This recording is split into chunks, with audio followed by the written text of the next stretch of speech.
सोलंगी नारे जा तकरार बाबति नौजवान सोहेल अहमद सोलंगी खे शहीद करण खां पोइ सोलंगी बिरादरीअ जा माण्हू हज़ारे रोड ते निकिरी आया। जाइ वारदात ते पहुतल सोलंगी बिरादरीअ जा नौजवान वॾनि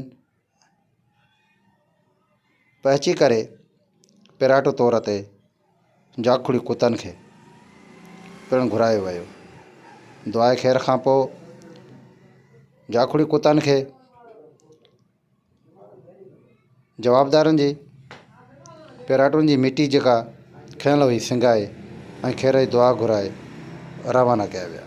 अव्हांखे ॿुधाईंदा हलूं त सोलंगी नारे जा तकरार सबबि महीने खां वधीक ॾींहं थियण खां पोइ 9 जानियूं ज़ाया थी चुकियूं आहिनि। तकरार जो सबबु पुलिस ऐं धाड़ियल कर्चर खां पोइ शुरू थियो। शुरू थींदे थींदे ही नौजवान 9 ॼणा क़तल थी चुका आहिनि। उन्हनि खां पोइ हलंदड़ शिकस्तण तेज़ थी वई। तकरार सबबु सोहेल अहमद सोलंगी खे क़तल कयो वियो। जाइ वारदात ते पिराटुनि पंहिंजा पेर खयां ऐं उन खां पोइ जाखुड़ कुतनि खे पिणु घुरायो वियो।